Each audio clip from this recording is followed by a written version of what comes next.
Hello, parents. Welcome to the Masterful Parenting Podcast. I'm Anne Alvares, parent coach, school counselor, and mother of two.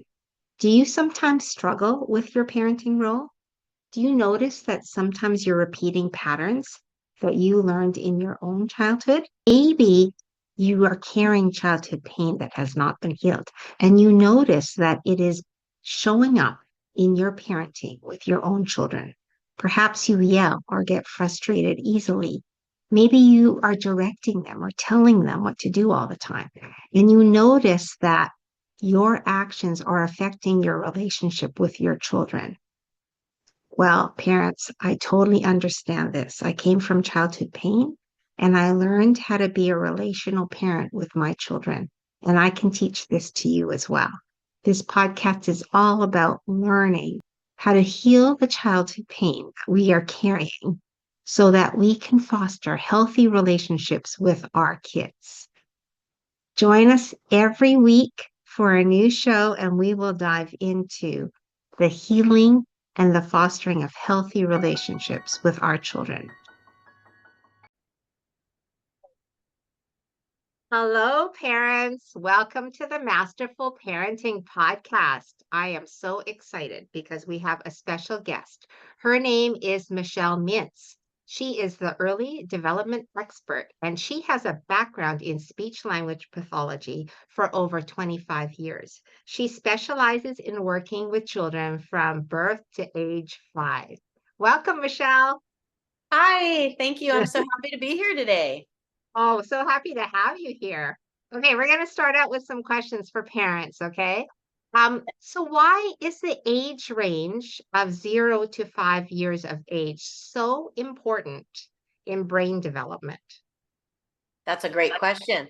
So when children are born, they're actually not done cooking yet. We think they're done cooking, but they're not. They come out and children are still from birth to 5 have neuron connections that haven't been formed yet. And so they're actually waiting to be able to have these nerves in the brain come together. And the more nerve connections there are, the smarter, the brighter, the happier person that we have. So the way that we have the brain connections come together is by the experiences that the children have. And the experiences are all based on how the parents and adults are interacting with those children birth to 5. So their experiences are not experience like going to Disneyland, but simple experience of diaper changing can be very engaging and very enriching and helping to develop the brain connections that still need to be formed up until about age 5. Wow, wow, that's fascinating. So, uh, is this a very accelerated growth part, like in development of the brain, like that 0 to 5 range? Is that this is really the an important time uh for developing those connections? Absolutely. Optimal time is, yeah, birth to 5. We still learn things obviously after 5 years old, but the actual neuron connections in the brain that need to come together and form do that until age 5. So we want to take advantage of those years. We want to make the most of those years. So how you respond to your babies and toddlers make the difference into whether or not another brain connection will be formed or it won't. So if you just hand them the item that they want, you've missed an opportunity to actually talk about the item, have a little smile together, and then you've actually increased attention and you've made a neural connection there that is helpful for the brain rather than just quickly giving them what they want and you've missed that opportunity. So yes, this is the optimal time and you want to be able to learn how to take advantage of this time. Wow, that's so exciting. So, what are 3 tips you can give parents on how to support their child's brain development? So I love giving strategies, right? Strategies that you can use right as soon as you get off this podcast and you can start working with your babies and toddlers. So one of my first tips is we need to increase eye contact. eye contact is a very important part of socialization and communication with other people. So the way that you increase eye contact with babies and toddlers is the item that they want, whether it be their bottle or a book or the car, their eyes are going to be on that item. So you want to take that item and you want to put it right next to your eyes. So you all can't see me right now, but I'm taking my sunglasses and I'm putting them right next to my face, right next to my eyes. And that way, the baby is going to be able to very easily shift their eyes from that object to my eyes. And then I've got an engagement. And then I've got another brain development, another brain connection that's been formed. As I was saying, instead of just handing it to them, now we're increasing eye contact by bringing that item up by your eye, having that moment together, and then being able to give that. So that's one tip, eye contact, which I absolutely love. Okay. Wow. My second tip is watch, pause, and listen. As parents, we need to take care of newborn infancy's needs very quickly, and we need to attend to them so that that newborn and infant knows, and that baby knows that somebody's there in the world to help, and they feel safe when their needs are met. But at some point, we need to kind of slow down how fast we take care of those needs to allow the child, the baby, to communicate to us that they need something or they want something. Because if we do it too quickly, we've taken away their opportunity for communicating to us. So in other words, for example, child's at a high chair. This is very common. Something falls off of the high chair. A parent goes and picks it up and puts it back on the high chair. Okay. This happens a million times a day, right? Yeah. So you've missed that opportunity to look down at the item that fell and then look at your baby, and your baby looks at you, and you talk about how, the banana fell down. And then you look at each other and you look down at the banana, you look at each other, and you go, we need to pick it up. How we're going to pick it up. So you've got vocabulary, you've got, and you've got the watching your baby, and what are they going to communicate back to you? Then they look at the banana and you look at the banana, and you're having a conversation, which might be a quiet conversation, nonverbal, but it is a conversation nonetheless. And you have to watch and allow that baby, that child, to have that communication to you. So don't open that bag of goldfish so quickly, or that snack trap, whatever that is, with the child hands you something, you know that they can't open, and they want it open. But if you just open it, you've missed that opportunity. So you need to look at them and kind of like say, like, what do you need? And maybe they're going to shove it at you, or maybe they're going to, or maybe they're going to say, open, whatever level they're at.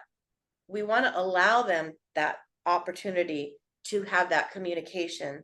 So then you know how best to respond back to them, bringing them to that next level. So eye contact, watch, pause, and listen. So you're pausing more and allowing for that baby to communicate. And the third tip that I can give is less questions, more statements. What you will find after this podcast and you go is, in your day, you are asking your babies and toddlers questions all the time that they can't answer. Are you hungry? Do you want your bottle? Are you ready for your bath? Are we do we gonna go here? Are you ready to do this? Okay. They can't answer. Oh, you want the glasses? You know that they want the glasses because they're reaching for the glasses. You know that they're hungry because it's their hungry time. But they're not going to be able to answer that because that's not the level that they're at. They're not going to say, yes, I'm hungry. Okay. So I want more statements. Oh, you're hungry. You want something to eat. Lila says, I'm hungry. it's bath time. Okay. So some kids, bath time's a struggle. So if you say, are you ready for your bath? They're going to say no, because then you've given them a choice. So you have to be careful about what questions you're asking, because you have to be, do you want answers to those questions? And then how many questions are you asking that they can't answer and that really you should be modeling? Do you see the airplane? Okay. Airplane. I see the airplane. Okay. So less questions, more statements. Eye contact, and watch, pause, listen. Those are my 3 tips in a little nutshell. And I'm happy to go into more information if you want to give me a call. Yeah. I love that. I love that. And do you also think it's better to not be so wordy? Do you also think, because you use the term, you said airplane, right? Because Yes. that's like, oh, I hear that word. Do you Right. know what I mean? So again, it depends on the sort of the age or the level, the developmental level of where your child is. So we're talking, birth to 5, that is actually, there's quite a big difference between that. So if you're talking about like around 1 years old, 18 months, 2 years old, where we're developing vocabulary and language, we really want to label. This is another, here's a 4th tip. You asked for the 4th one, because I always think so much. Yeah. You want to do a lot of labeling and naming, because that is how they're going to develop their vocabulary. So for that age and that level, if you say, look, do you see the airplane in the sky? Oh, it's going. They're not going to be able to have any kind of repetition of what that is. So the first thing you say when you've got their attention immediately is labeling that item. Airplane. I see the airplane. And so then you can go into saying things, and more simple when you're getting to maybe 4 and 5-year-olds who are already producing sentences. And so they're at a bit of a higher level. You might be able to, or you should be able to ask more deeper questions and produce sentences that have more words. So it really depends on the level of the child, but that's a good question, because we want to do less wordy when we're trying to increase vocabulary. Yeah. Perfect. Perfect. Oh, that's so good. Okay. My 3rd question. Why is it important to wean our babies off the pacifier early? Mm-hmm. Okay, so a pacifier is an excellent tool for pacifying. And so we start that often when children are, newborns, and it's great, and it's a self-soothing, and it's great. For later on, I like to start thinking about getting rid or weaning off the pacifier around 6, 7, 8 months old. That you start to wean that, because when a child has a pacifier in their mouth, the sucking motion of that tongue that comes forward to suck on the nipple part of the pacifier can sometimes negatively impact speech and language development, because that tongue gets used to being thrust forward. And so then you have a child who speaks with their tongue thrust forward, and hopefully you can hear the difference on the podcast of me talking with my tongue thrust forward, as opposed to me talking without my tongue thrust forward. I can't pronounce my sounds accurately. And one of the worst things to do is to allow a child to speak with a pacifier in their mouth at that time. The tongue, the teeth, the lips, the jaw, they're all important for producing sounds accurately. And if something is in their way or not working properly, sounds are not going to be produced accurately. So if a pacifier is in somebody's mouth and they're trying to talk with something in their mouth around like this, then when the pacifier comes out, they're so used to their tongue not touching where it needs to be and going, they're practiced in a routine, if you will, of learning a very poor habit and then need to relearn how to speak again. So we want to balance the knowledge of knowing they need something to pacify and self-soothe.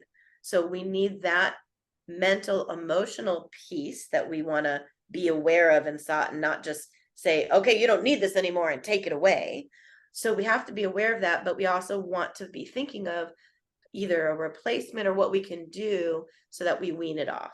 And that's very, very important to be thinking about. And that's why I've written a children's book about weaning off a pacifier. There are many books written, but they're really written for 3 and 4 and 5-year-olds because they have a long story about a fairy that's coming to take the passies away. And it's lovely, but it's a long story. It's not for an 8-month-old or a 9-month-old to relate to and listen to. So I wrote a book myself called All Done Binky. It's got bright colors, beautiful pictures, and really simple words. And so I had to write it myself. And it goes through the weaning process in a very simple way. And there's lots of language because you talk about the teddy bear and the red shirt and the car. And so you can use it for so much language as well. And it happens to be available on Amazon. So all done Binky to help you with the weaning process. That's amazing, Michelle. Thank you so much. That's going to be very helpful for parents. I was lucky because my boys didn't like the pacifier. Yes. They both spit it out right away. So that's good. That's easier. but if parents are, if your babies are using pacifiers, it's a very good tip to wean them off, just to make sure that their speech development is really good, There you right? go. Yeah. Okay, that's so amazing. Great, great tips. Michelle, I just want you to maybe tell our audience about your baby blooming moments and also how they can find you if they want to work with you. Absolutely. I love to share these tips, these strategies. Some people call them baby hacks. I've got so many of them. And that's where Baby Blooming Moments, that's the name of my very unique company. So with my speech and language background of specializing children birth to 5, I found that my strategies are wonderful for not just children who are delayed, but every parent, grandparent, nanny, anybody who has children or works with children birth to 5, even preschool teachers and daycare providers. They should all know how to enrich these years. So what you're already doing is wonderful, but let's take it to this next level where how you are reading, how you are responding, how you are talking, how you are playing can be very much more enriched by just applying these little strategies throughout your day. So that's what Baby Blooming Moments is all about, is I coach my strategies either in person where I'm in Santa Monica, California, or virtually. So you can reach me from anywhere. And I catch moments in the moment and help you learn how to make that a more enriching moment. So while you're diapering, you're bathing, you're feeding, you're already playing, you're already doing what you're doing. You're just going to do a little tweak and implement this eye contact strategy or wait a little longer and you're going to see a great difference. So Baby Blooming Moments, you can find me at my website, babybloomingmoments.com. You can, of course, email me, michelle@babybloomingmoments.com. You can call me at 424-226-2206. I give free 30-minute consultations. So there's absolutely no reason why you shouldn't contact me and be able just to learn a little bit more, because there'll be something else that I will coach you on. I am on Instagram, Facebook, YouTube, TikTok, all at Baby Blooming Moments. LinkedIn is Michelle Mintz. I've got All Done Binky on Amazon. So I'm everywhere. Just find me. And some say it's never too late. I say it's never too early. And as babies bloom, families blossom. So please allow me to help your family blossom. I love that, Michelle. I love it so much. I was thinking, like, I'm not at the baby stage anymore, but I look forward to being a grandma someday. And for all the grandparents out there, you're also a great resource if they are looking after babies, right? So, Absolutely. yeah, Grandparents knew what to do with their kids, yeah. when they were, but this is a whole new way to connect um and make those brain connections, but what you're also doing is you're making a deeper connection with your baby and toddler, which helps them feel safe in this world today. So, thank Wow, you. I love it. I love it. Thank you so much, Michelle Mintz. I really appreciate your expertise and coming on the show today.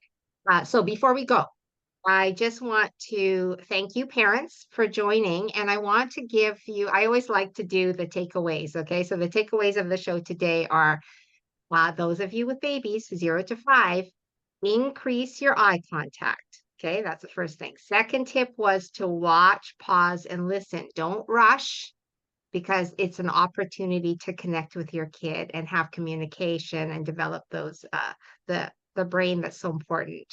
Now, number 3, less questions and more statements. Okay, because they can't answer your questions. So you want to make them into statements. And then just making sure that to develop vocabulary, that you're labeling and naming things. That was the fourth tip that Michelle gave us. And remember, these 0 to 5 is so important for developing those neuron connections.